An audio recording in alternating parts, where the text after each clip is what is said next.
Hi friends, part 6ൻ്റെ കണ്ടിന്യൂവേഷനാണ് ഈ video.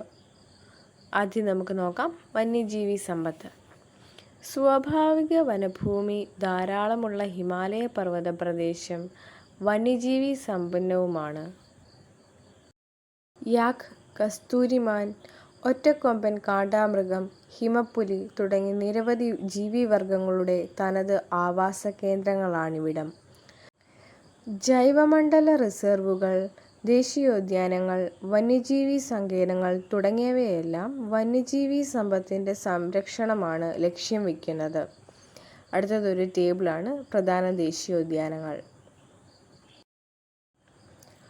പടിഞ്ഞാറൻ ഹിമാലയത്തിലെ പ്രധാന ദേശീയോദ്യാനങ്ങൾ: ഡെച്ചിങ്ഹാം, ഹെമിസ്, പൂക്കളുടെ താഴ്വര, കോർബറ്റ്, രാജാജി ദേശീയോദ്യാനം.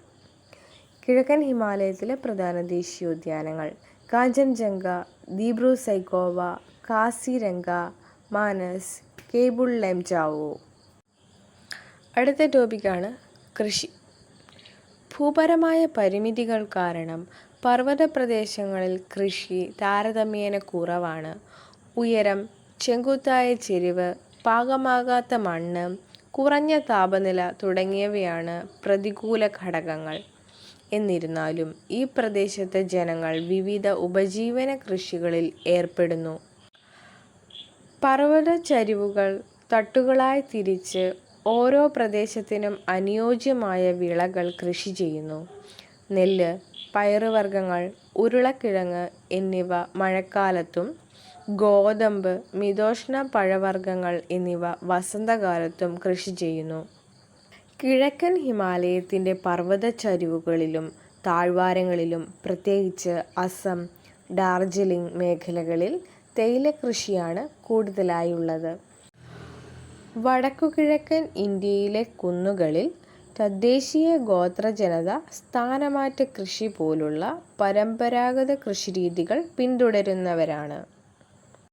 അടുത്ത ടോപ്പിക്കാണ് മൃഗപരിപാലനം. ഹിമാലയ പർവ്വത പ്രദേശങ്ങളിലെ ജനങ്ങളുടെ ഒരു പ്രധാന ജീവിതമാർഗമാണ് മൃഗപരിപാലനം. പ്രദേശത്തിൻ്റെ ഉയരക്രമമനുസരിച്ച് കാലാവസ്ഥയിൽ മാറ്റം വരുന്നതിനാൽ വളർത്തുമൃഗങ്ങളുടെ ഇനത്തിലും മാറ്റം വരുന്നു. താഴ്വാരങ്ങളിൽ ആട്, പശു തുടങ്ങിയ മൃഗങ്ങളും ഉയരം കൂടിയ പർവ്വതഭാഗങ്ങളിൽ ചെമ്മരിയാട്, കുതിര തുടങ്ങിയവയും, ശൈത്യമേഖലയായ ഹിമാചൽ, ലഡാക്ക് ഭാഗങ്ങളിൽ തണുപ്പിനെ അതിജീവിക്കാൻ ശേഷിയുള്ള യാക്ക് പോലുള്ള മൃഗങ്ങളെയും വളർത്തുന്നു. പടിഞ്ഞാറൻ ഹിമാലയത്തിലെ പർവ്വത പുൽമേടുകളിൽ മൃഗപരിപാലനം നടത്തുന്ന ഇടയ ജനവിഭാഗമാണ് ഗുജ്ജർ. അങ്ങനെ അവസാനം നമ്മൾ ഈ ചാപ്റ്ററിൻ്റെ ഏറ്റവും ലാസ്റ്റ് ഭാഗത്തേക്ക് വന്നെത്തിയിരിക്കുകയാണ്. ടൂറിസം. ഭൂപ്രകൃതി സവിശേഷതകൾ അനുകൂലമായതിനാൽ ഹിമാലയ പ്രദേശങ്ങൾ വിനോദസഞ്ചാരത്തിന് ഏറെ സാധ്യതയുള്ള ഒരു വരുമാനദായക മേഖലയായി മാറിയിട്ടുണ്ട്. തീർത്ഥാടനവുമായി ബന്ധപ്പെട്ട യാത്രകളാണ് ഈ മേഖലകളിലെ ടൂറിസം വികസനത്തിന് തുടക്കമിട്ടത്. കൈലാസം, മാനസ സരോവരം, അമർനാഥ്, ഹേമകുണ്ട് സാഹിബ് തുടങ്ങി നിരവധി തീർത്ഥാടന കേന്ദ്രങ്ങൾ ഹിമാലയ പർവ്വത ഭാഗങ്ങളിലുണ്ട്. നൂറ്റാണ്ടുകൾക്ക് മുൻപ് തന്നെ ഇവിടങ്ങളിലേക്ക് സഞ്ചാരികൾ എത്തിയിരുന്നു. 19-ാം നൂറ്റാണ്ടിൽ ബ്രിട്ടീഷുകാർ ഹിമാലയ പർവ്വത പ്രദേശങ്ങളിലെ അനുകൂല കാലാവസ്ഥ തിരിച്ചറിഞ്ഞ് ഇവിടങ്ങളിൽ സുഖവാസ കേന്ദ്രങ്ങൾ വികസിപ്പിച്ചതോടെയാണ് ടൂറിസം വികസനത്തിൻ്റെ രണ്ടാം ഘട്ടം ആരംഭിക്കുന്നത്.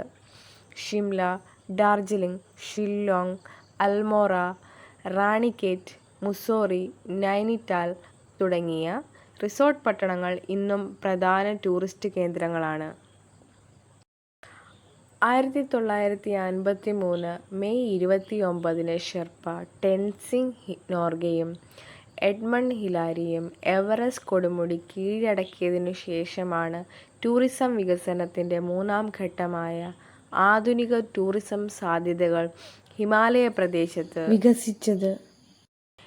ഇന്ന് പർവ്വതാരോഹണം, പാരാഗ്ലൈഡിംഗ്, സ്കീയിങ് തുടങ്ങിയ വിനോദസഞ്ചാര മേഖലയിലും ഏറെ വികസിച്ചിട്ടുണ്ട്.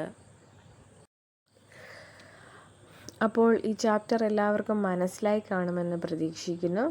അടുത്ത ക്ലാസ് ഈ ചാപ്റ്ററിൻ്റെ പ്രീവിയസ് ഇയർ ക്വസ്റ്റ്യൻസ് ആയിരിക്കും നമ്മൾ നോക്കാൻ പോകുന്നത്. അപ്പോൾ എല്ലാവരും സബ്സ്ക്രൈബ് ചെയ്യുക, ലൈക്ക് ചെയ്യുക. Thank you.